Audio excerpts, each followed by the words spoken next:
នេះសូមអ្នកគ្នាខ្ញុំឈ្មោះရှင်ពេជ្រម៉ារីណាមានអាយុ9ឆ្នាំថ្ងៃនេះខ្ញុំបានមកទស្សនានៅខេត្តកំពតខាងលិចនៅរមណីយដ្ឋាននេះមានឈ្មោះថាអូតូរ៉ៃនៅខេត្តកំពត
អ្នកបញ្ចប់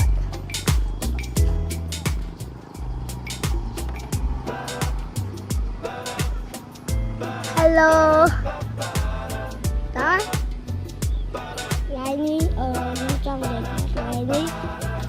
មានខ្ញុំមានអីគួរចង់កូនបងប្អូនចូលមកនៅរមណីយដ្ឋាននេះមានឈ្មោះថាអូតូរ៉ៃនៅខេត្តកំពតនិងព្រំប្រទល់ជាប់នឹងខេត្តកែវនៅខាងលិចកន្លែងនេះនៅខាងលិចស្អាតមែនតើតងឡើយនេះចង់ខ្ញុំនេះប៉ាខ្ញុំនេះបងខ្ញុំអាប់ទៅមើលទូរស័ព្ទមានហេHello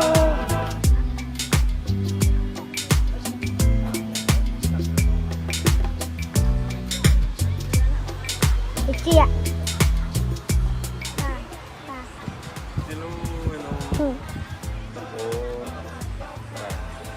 นี่គេហៅថារមណីយដ្ឋានរុំលេចតែជារមណីយដ្ឋានបែបធម្មជាតិមានព្រៃភ្នំមានទឹកបាទមានព្រំមានព្រៃហើយវត្តជុំវិញស្អាតបងប្អូនទីនេះមានទីតាំងស្ថិតនៅក្នុងស្រុកជ័យខេត្តកំពតដែលមានព្រំប្រទល់ជួបជាមួយនឹងស្រុកត្រាំកក់ខេត្តតាកែវបើយើងធ្វើដំណើរពីភ្នំពេញមកទីនេះតាមផ្លូវជាតិ3ប្រហែលជាការចាយពេលប្រហែលជា1ម៉ោងឬ1ម៉ោងតិចតួចបាទយើងអាចដល់រមណីយដ្ឋានហើយតាមស្ថានភាពផ្លូវនេះបងប្អូនព្រោះថាប្រហែលជា70គីឡូជាងតែប៉ុណ្្នឹងទេពីភ្នំពេញមកទីបាទបាទអញ្ចឹងទៅប៉ុន្តែបែបសំខាន់គឺបងប្អូនចូលនឹងការប្រុងប្រយ័ត្នក្នុងការបើកបរដែរបាទដើម្បីទទួលបានអារម្មណ៍បែបរីករបស់គ្នាបាទនៅទីនេះជារមណីយដ្ឋានបែបធម្មជាតិ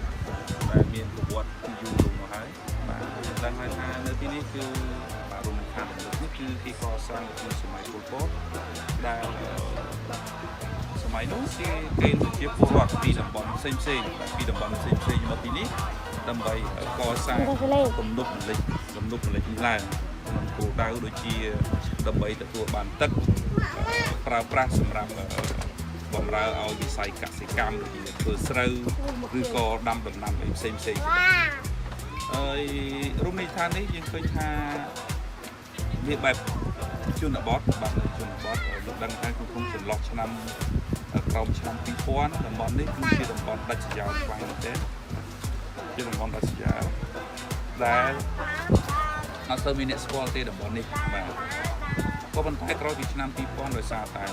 ប្រទេសមានការវិវត្តយើងដឹងថាស្ទើរតែគ្រប់តំបន់គឺមានផ្លូវមានស្ពានមានសាលារៀនច្រើនដើម្បីបម្រើឲ្យប្រជាពលរដ្ឋនៅតាមតំបន់ដោយឡែកនៅទីនេះផ្ទាល់ ពេលនៅបច្ចុប្បន្ននេះកំពុងតែតាក់ទាញភ្ញៀវទេសចរជាតិនិងអន្តរជាតិមកលំហែមកកំសាន្តក្រោយពីសម្រាប់ពីការងារឬក៏ជាពិសេសនៅក្នុងរដូវបុណ្យជុំមានបុណ្យធំផ្សេងគឺមានបងប្អូនមកច្រើនមែនទែននៅទីនេះបាទហើយមានទាំងពីអ្នកនៅតំបន់នេះអ្នកដែលមកពីខេត្តឆ្ងាយហើយយើងក៏ឃើញមានអ្នកធ្វើមេតិកាក្នុង Facebook ឬក៏ YouTuber អីផ្សេងៗជាច្រើនគេគាត់មករៀបពីផងដែរដោយជាបទពិសោធន៍ដែលខ្ញុំមកទីនេះយើងឃើញថាយើងមានតំបន់ទេសចរណ៍បែបធម្មជាតិដែលលក្ខណៈសាមញ្ញម្ហូបអាហារឬច្រើនមកជាតិក៏អាចទទួលយកបានអញ្ចឹងបងប្អូនដែលមកទស្សនានៅទីនេះហើយមកម្ដងហើយគឺចង់មកទៀត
មានទេសភាពស្អាតបងប្អូនអាចមកលេងបាន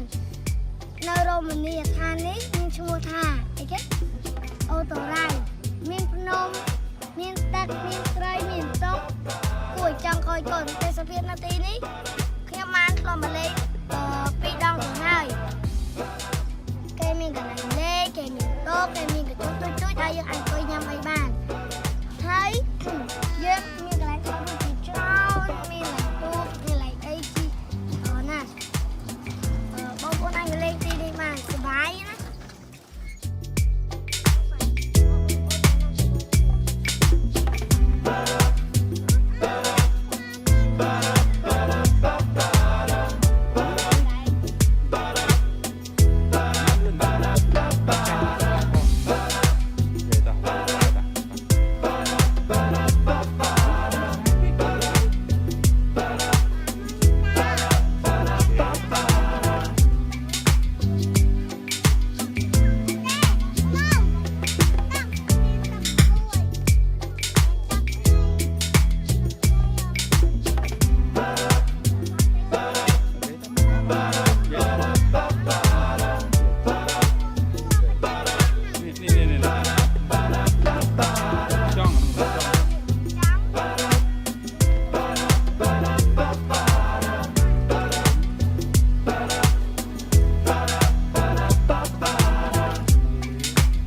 គេធ្វើស្ពានទឹកដើម្បីអីចូលទៅមើលបានលេងអញ្ចឹងណា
ចិត្តធ្វើការបន្តទៀត